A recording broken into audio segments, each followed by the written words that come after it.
teladan manusia Yesus. Karena Yesus Kristus yang kita kenal sebagai Tuhan dan Juru Selamat pernah hadir sebagai manusia. Ada kapasitas yang dikerjakan oleh Tuhan sebagai manusia yang pastinya bisa kita kerjakan. Sama-sama kita buka dulu dalam Filipi 2.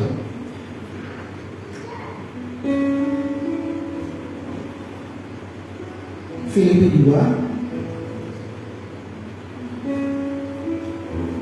2 ayat yang ke-5 sampai yang ke-7. Oke, sudah ada di depan, saya akan bacakan buat Bapak Ibu dan teman-teman. Filipi 2 ayat yang ke-5 sampai yang ke-7. Hendaklah kamu dalam hidupmu bersama menaruh pikiran dan perasaan yang terdapat juga dalam Kristus Yesus. Ayat yang ke-6. Yang walaupun dalam rupa Allah tidak menganggap kesetaraan dengan Allah itu sebagai milik yang harus dipertahankan, melainkan telah mengosongkan dirinya dan mengambil rupa seorang hamba dan menjadi sama dengan manusia. Sampai situ dulu. Ada teladan yang Tuhan Yesus tinggalkan, yang dia tinggalkan dengan kapasitasnya sebagai manusia yang pastinya bisa kita kerjakan. Sore ini saya mau memberikan 5 teladan yang Tuhan Yesus tinggalkan untuk setiap kita. Ya walaupun nanti ketika Bapak Ibu teman-teman baca firman Tuhan mungkin banyak teladan yang lain yang didapatkan. Sore ini saya hanya membatasi 5. Yang pertama, teladan apa yang Tuhan Yesus tinggalkan ke kita? Teladan awal pertobatan, yaitu baptis. Kenapa baptis ini dipakai? Kenapa baptisan ini masuk ke dalam sebagai sebuah teladan yang Tuhan Yesus tinggalkan untuk kita, anak-anaknya, supaya bisa kita mengikuti. Tuhan Yesus kan gembala yang baik. Dia nggak meninggalkan kita hanya dengan sebuah perintah, tapi Tuhan Yesus meninggalkan kita, tanda kutip, dia naik ke surga, meninggalkan sebuah jejak yang bisa kita ikuti. Yang pertama adalah baptisan. Baptisan kita tahu adalah awal dari sebuah pertobatan. Karena itu baptisan saya masuk ke dalam bagian yang pertama. Kenapa baptisan sangat begitu penting? Sekalipun baptisan menjadi perbedaan yang cukup luas di beberapa kalangan gereja, tapi sore ini saya mau membagikan satu dan sesuai dengan kebenaran firman Tuhan. Kita buka dulu Matius 3 ayat 13 sampai 17. Baptis dalam bahasa aslinya itu baptiso, atau dalam artiannya ditenggelamkan. Nah sekarang kalau saya pakai kata ditenggelamkan, tentunya kita semua sudah mengerti. Kita bertumbuh dalam sebuah gereja organisasi yang mengenal baptisan selam. Tapi ada beberapa juga kalangan yang dibaptis di katanya percik tapi di dalam gitu ya, jadi pakai air ditaruh di kepala.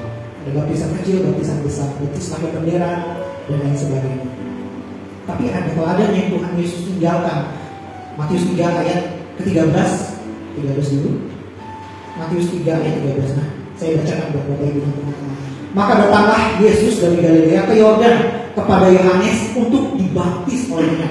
Nah, coba kita baca ayat 14. Tetapi Yohanes mencegah dia, katanya, akulah yang perlu dibaptis oleh. Yohanes tahu dia berhadapan sama siapa. Sekalipun secara hubungan darah mereka ini saudara sepupu. Tapi di sini Yohanes membaptis tahu yang dihadapi ini anak Allah.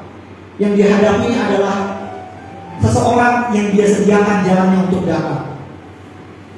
Makanya si Yohanes bilang, aku yang perlu dibaptis oleh, bukan kamu yang harus dibaptis. Dan engkau yang datang kepada aku selanjutnya. Lalu Yesus menjawab, katanya kepadanya.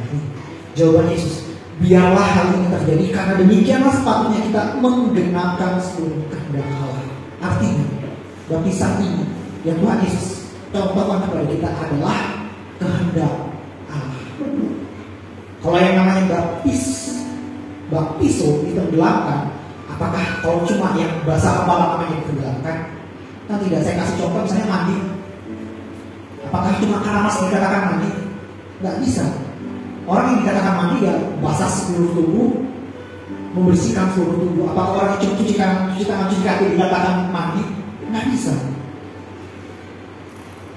Sekalipun perbedaan ini ada di luar sana di dalam kalangan kita Kristen, tapi ingat, kita harus membawakan Allah dalam hidup kita. Tuhan Yesus sendiri yang ngomong di sini, menggenapi seluruh kehendak Allah. Tuhan Yesus Allah yang datang sebagai manusia mengosongkan dirinya seperti yang di Filipi 2 tadi, mengosongkan dirinya dan mengambil rupa sebagai hamba, tetap mengambil perannya sebagai manusia. Karena itu teladan pertama yang ditinggalkan Tuhan oleh kita, untuk mengerti kehendak Bapa di surga, untuk mengerti, untuk mempersiapkan diri kita masuk ke dalam rumah yang sudah Tuhan sediakannya. Pertama adalah baptis. Baptisan ini adalah tanda awal pertobatan. Artinya orang yang siap dibaptis oleh orang yang siap bertobat. Kalau anak kecil masih belum mengerti tentang pertobatan, bagaimana mungkin bisa dibaptis?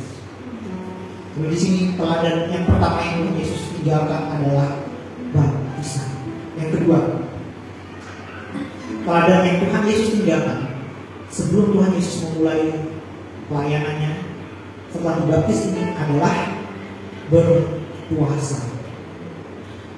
Puasa ini karena kita tinggal di kalangan minoritas, kita tinggal di Indonesia, kita kira puasa ini adalah budaya luar yang masuk ke dalam budaya kita, ajaran luar yang masuk ke dalam ajaran kita.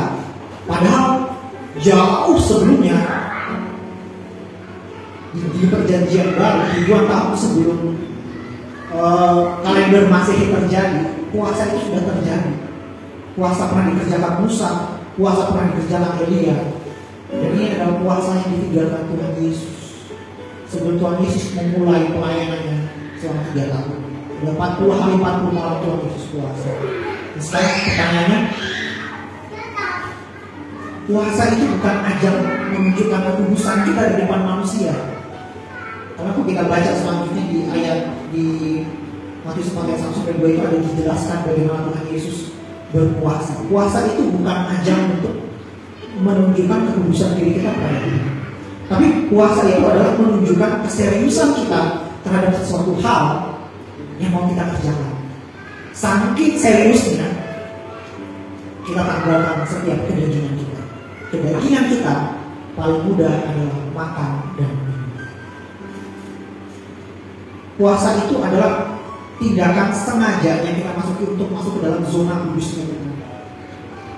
Di dalam puasa itulah kita berbicara sama Tuhan, mulut dengan mulut, face to face. Sekalipun kalau dilihat secara manusia kita cuma berbicara satu arah, tapi percayalah pada saat berdoa kita berbicara 2 arah pada Tuhan. Jadi Bapak Ibu, puasa itu bukan budaya luar. Seharusnya kita orang-orang Kristen jauh lebih mengenal apa itu puasa, apa itu tujuan puasa. Maka Tuhan dalam firman-Nya mengatakan kalau kita berpuasa, jangan kita mengubah air muka kita, kalau muka kita lemes, terus dilihat, ini orang puasa, orang alim. Enggak gitu. Justru firman Tuhan mengatakan, Yesus mengatakan, kalau kamu berpuasa, cuci muka kamu, minyak rambutmu, supaya apa yang kamu kerjakan Bapa yang lihat, bukan orang. Jadi puasa di sini adalah kesengajaan diri kita masuk ke dalam zona kekudusan yang Tuhan lebih dalam untuk mempersiapkan apapun yang ingin kita lakukan ke depan. Kita punya pergumulan, ambil puasa. Mau ngambil keputusan yang untuk masa depan, ambil puasa. Belajarlah berpuasa, menahan diri kita terhadap setiap kedagingan untuk mempersiapkan sesuatu rohani yang baru dari Tuhan, supaya kapasitas manusia kita bisa menerima. Teladan yang ketiga yang Tuhan Yesus tinggalkan buat kita, ini adalah teladan yang paling sering kita kerjakan, berdoa. Berdoa itu adalah teladan yang membuka perlindungan Bapa atas hidup kita. Coba kita buka dulu Matius 26 ayat 41. Matius 26 ayat 41.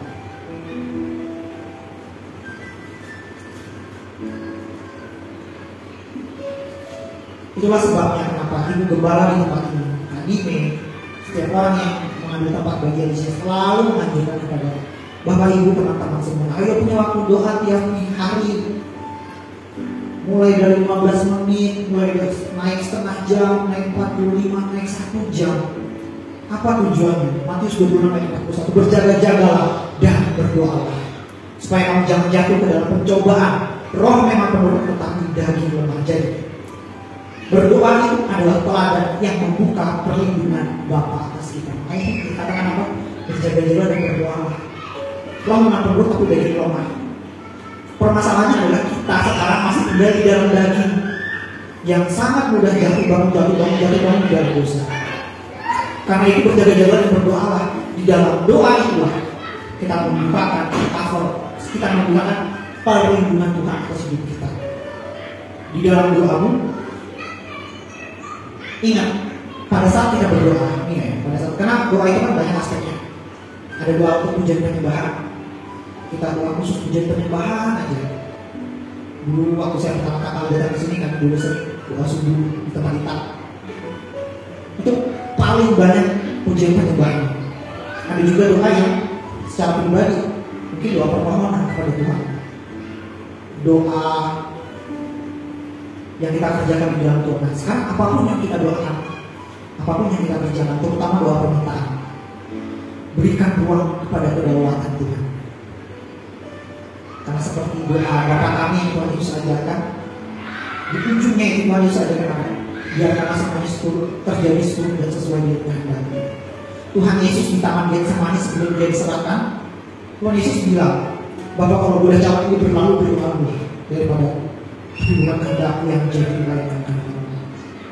Ini adalah teladan yang Tuhan Yesus berikan kepada kita. Apapun doa, terutama permintaan, berikan ruang kedaulatan Tuhan untuk bekerja. Firman Tuhan mengatakan jalan itu bukan jalan seperti tingginya langit, begitulah tingginya rencana Tuhan atas hidup kita. Sekalipun jawaban doa yang kita terima itu tidak sesuai dan seturut dengan kehendak kita, percayalah kehendak Tuhan itu selalu ujungnya pasti damai sejahtera, ujungnya pasti senyum, ujungnya pasti buah kasih yang kita hasilkan. Teladan yang keempat, apa yang teladan yang kita ditinggalkan oleh Yesus Kristus? Teladan iman. Sekarang pertanyaannya seperti ini. Tuhan Yesus kan anak Allah, ya sudah pasti beriman lah. Orang banyak mujizat yang Tuhan Yesus kerjakan di dalam Alkitab itu ya karena dia Tuhan Yesus Tuhan, ya pasti bisa dikerjakan. Imannya manusia Yesus dengan imannya kita berbeda, enggak. Justru Yesus mengerjakan segala imannya di dalam keadaan sebagai manusia. Artinya iman kita bisa sama dengan Tuhan sebagai kapasitasnya manusia. Iman yang Tuhan selipkan kepada kita adalah iman karena mendengar, bukan melihat. Ingat kejadian waktu Thomas bilang, kalau udah cukup lambungnya udah percaya Tuhan Yesus bangkit. Begitu Tuhan Yesus bangkit, Tuhan Yesus bilang, cukup. Ini pakai bahasa sehari-hari. Tapi Thomas bilang, aku percaya. Ada satu kalimat Tuhan Yesus yang luar biasa. Tuhan Yesus bilang, berbahagialah yang tidak melihat tapi percaya.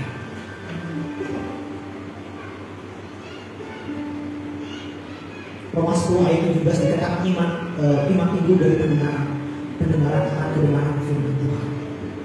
Karena itu kita yang sekarang ini hidup, iman kita ini hidup timbul dari pendengaran, bukan karena melihat. Artinya kapasitas iman yang Tuhan Yesus ajarkan ini luar biasa. Basicnya dari diri kita, bukan dari diri orang lain. Karena setiap kita bisa mendengar. Kemudian iman itu selalu bekerja sama dengan perbuatan. Ada satu mujizat yang Tuhan Yesus kerjakan, yaitu menceritakan orang yang buta sejak lahir. Orang itu buta sejak lahir. Terus muridnya nanya, ini salah siapa ya kalau disebut buta? Salah lah. Kalau orang tuanya mungkin, salah kakeknya, salah buyut-buyutnya. Tuhan Yesus bilang gak ada yang salah. Hendak Tuhan akan menyatakan dalam diri. Tuhan Yesus menundang ke tangan, diaduk-aduk, terus dioles kata matanya. Tapi lucunya, setelah itu nggak tertarik matanya. Tuhan Yesus bilang apa? Cuci, basuh ke kolam Siloam. Setelah dia basuh matanya ke kolam Siloam, baru terlipat matanya dengan normal. Ada iman yang, ada pengajaran yang Tuhan Yesus ajarkan buat kita, yaitu iman selalu bekerja sama dengan perbuatan. Coba buka di Yakobus 2 ayat 22. Yakobus 2 ayat 22. Kamu lihat bahwa iman bekerja sama dengan perbuatan-perbuatan. Dan oleh perbuatan-perbuatan itu iman menjadi sempurna. Kita boleh beriman secara luar biasa dengan apapun yang kita iman. Kita lagi sakit, kita beriman kita sakit, ya harus. tapi sertakan perbuatan. Dari mana kita tahu sembuh kalau kita nggak datang ke dokter? Kita tetap butuh kapasitas kita sebagai manusia. Dulu pernah saya sampaikan, tadi pernah sampaikan, kalau iman itu, iman kita itu bukan iman yang pasif, yang seolah-olah kita butuh dia terus memaksa Tuhan melakukan dari kita kali gitu. Iman kita adalah iman yang aktif. Kita melakukan apa yang bisa kita kerjakan sebagai manusia yang nggak bisa kita kerjakan Tuhan. Atau dalam bahasa kesehariannya, kita mengerjakan bagian naturalnya, Tuhan yang mengerjakan bagian supernaturalnya. Saya misalnya tekanan darah rendah, punya keluhan, saya beri iman saya sembuh, saya beri iman saya sembuh. Dari mana saya tahu tekanan darah saya bisa normal kalau saya nggak datang ke tempat kesehatan? Karena itu pada saat apapun masalah problema kita saat ini, kita pasti beriman untuk keluar dari pergumulan kita saat ini, bukan? Apapun itu pergumulan keluarga maupun pergumulan keuangan, kita pasti beriman untuk keluar dari pergumulan ibadah untuk naik kelas. Tapi apakah kita cuma duduk diam? Kan enggak. Kita harus mengerjakan bagian kita. Saya ingat kesaksian Ibu Gembala di depan ini. Tahun 80 tahun 90 kita lihat sering pergumulan keuangan. Utang sana sini, utang sana sini, utang sana sini, utang sana sini. Akhirnya kita Ibu Gembala di sini punya hikmat. Kalau dapat berkas ini disimpan, ini dipakai, ini disimpan, ini dipakai, sampai pada suatu titik segalanya diselesaikan sama Tuhan. Artinya Ibu Gembala kita melakukan bagiannya.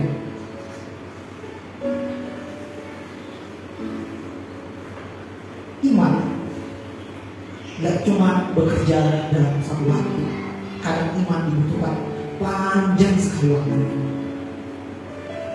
Saksi Ibu Gembala di tempat ini bagaimana dia berdoa untuk anak-anaknya. Kita bisa sama-sama lain dia di tempat ini. Berdoa buat Kak Ime. Semuanya tahu brutalnya Kak Ime dulu kayak apa. Sampai-sampai Kak Ime datang ke gereja saya yang kaget. Karena iman seorang ibu.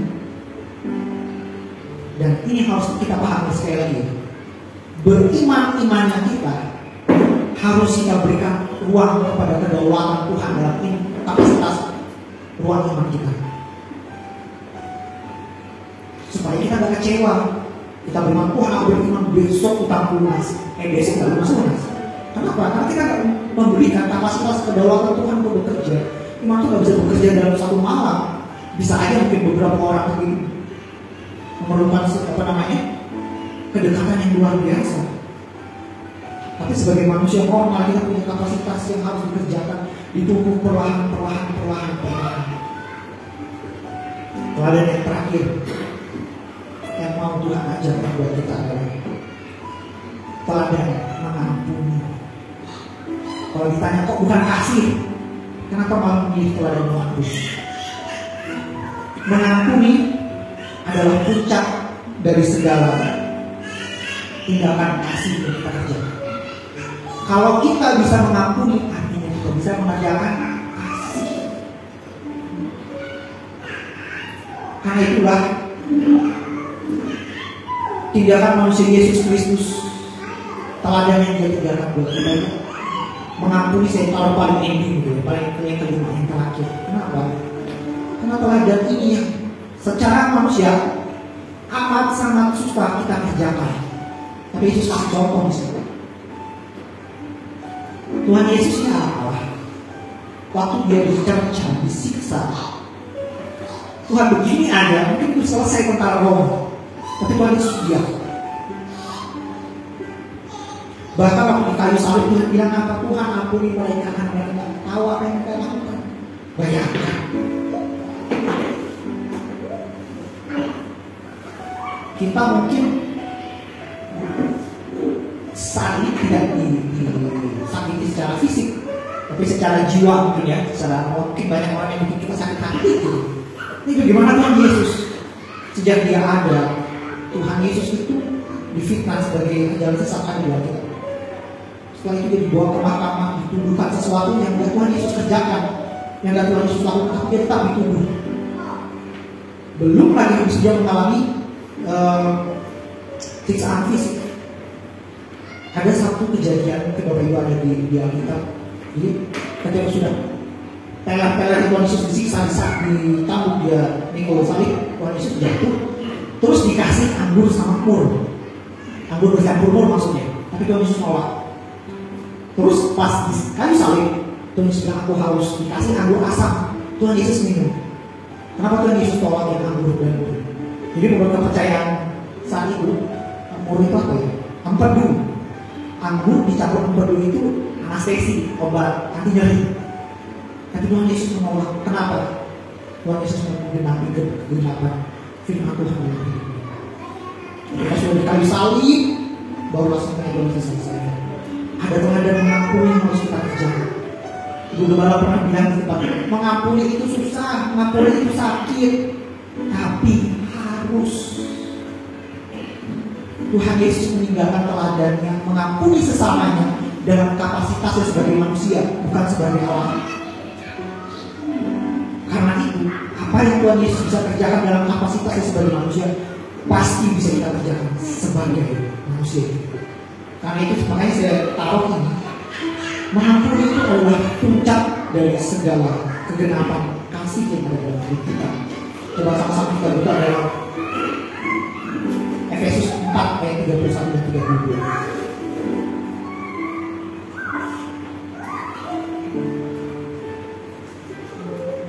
Nah, Efesus 4 ayat 31 dan 32 ada di depan, saya bacakan berbeda.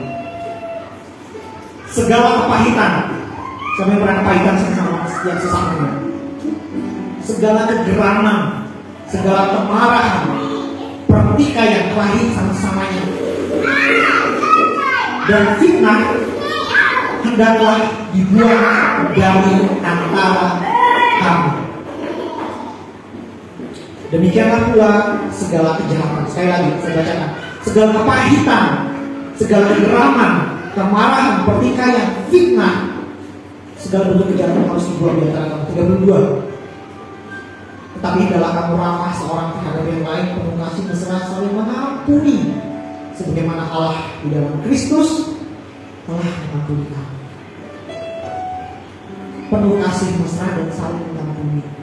Pertanyaannya, bagaimana Tuhan sebagai cara saya mengampuni orang yang sudah nyakitin saya bertahun-tahun?